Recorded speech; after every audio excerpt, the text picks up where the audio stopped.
So these springs, there's 5 leaves. There's, let's see, there's a pad. There's 3 pads per end, so there's a total of 6 pads. And there's 2 clamps per side, so there's a total of 4 clamps and 6 pads per spring. Same with the other side. I do know that one of these is broken on the other side, but it didn't take long to get these springs out.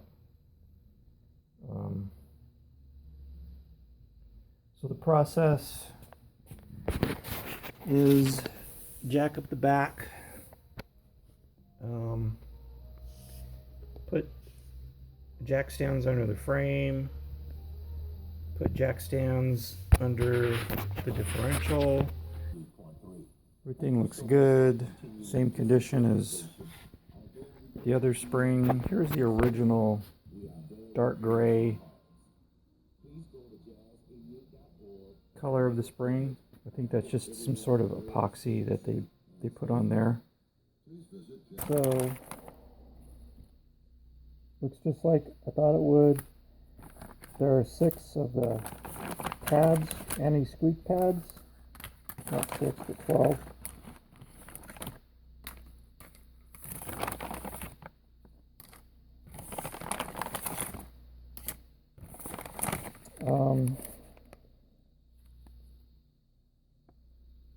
Six pins.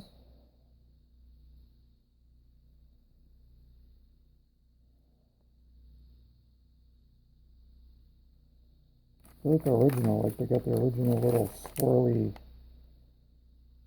pattern on the head. And then just clamps.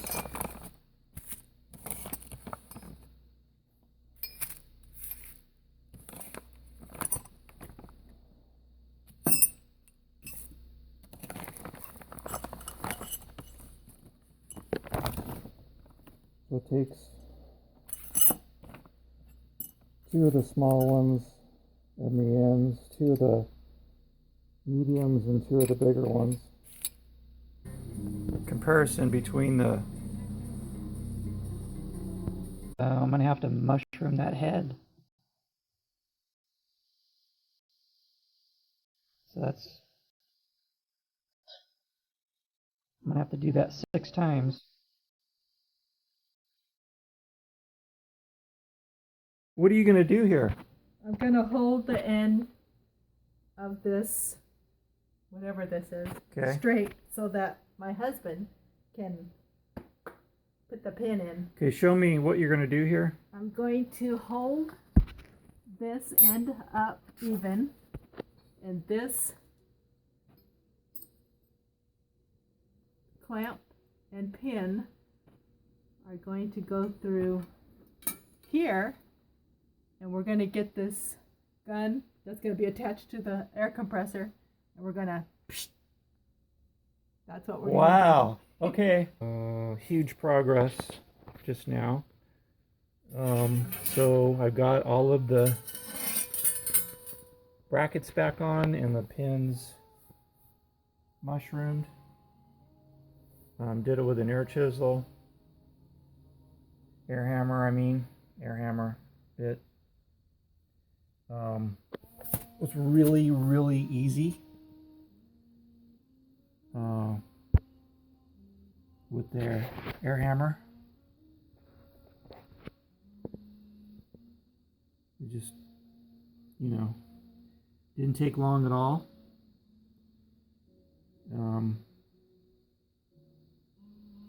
And, they're nice and tight. I've got the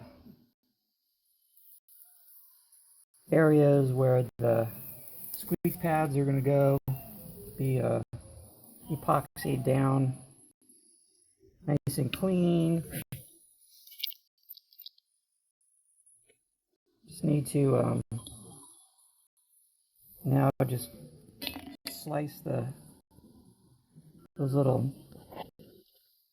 nubs off of there, and then I can epoxy these guys in place.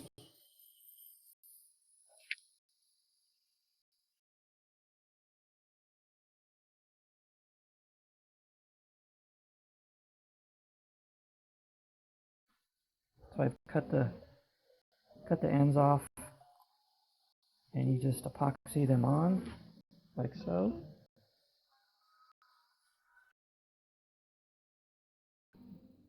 These springs are ready to paint. This is the right side. I got the spring all back together, so it wasn't that difficult. I just did it. The first three, I ran a bolt through, clamped it down with the bolt, the first 3 bars. And then I put clamps here and here. And then I added this 4th bar because it kept these pretty together, these first 3 with the clamps. I added the 4th bar, and then I added the 5th bar, and then I put the bolt in. And these aren't that difficult to kind of squeeze together by hand. You can do it. So I kind of, with the clamp still on it, I kind of squeezed it, put the bolt in, got it started, ran the nut down, and then I just put these in the vise, and I squeezed them in the vise, and just knocked the ends down. I'm done with the springs. So I took them outside and I painted them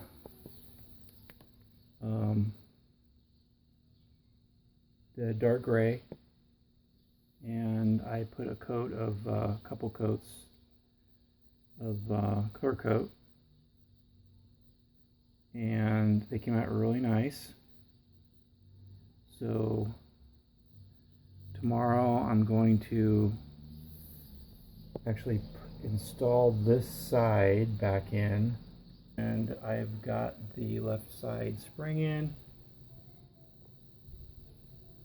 Wasn't too bad.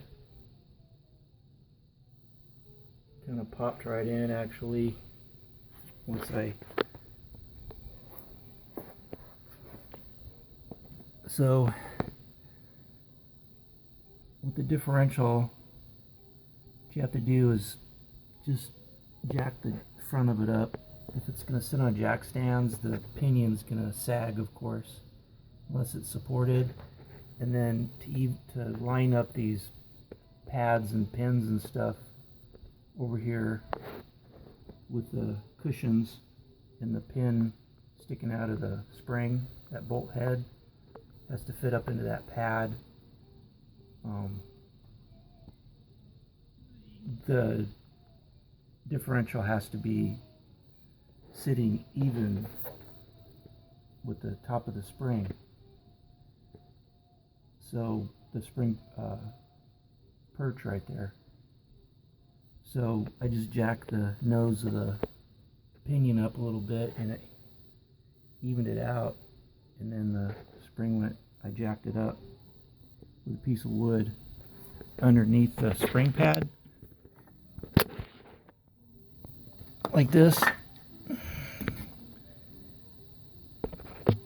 I put the plate under there and then just jacked it up, and then it went right up in there and lined up, and put the nuts on, and that was it.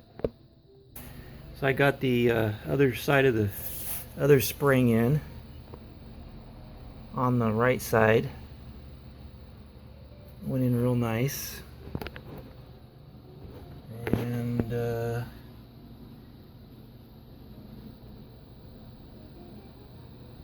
so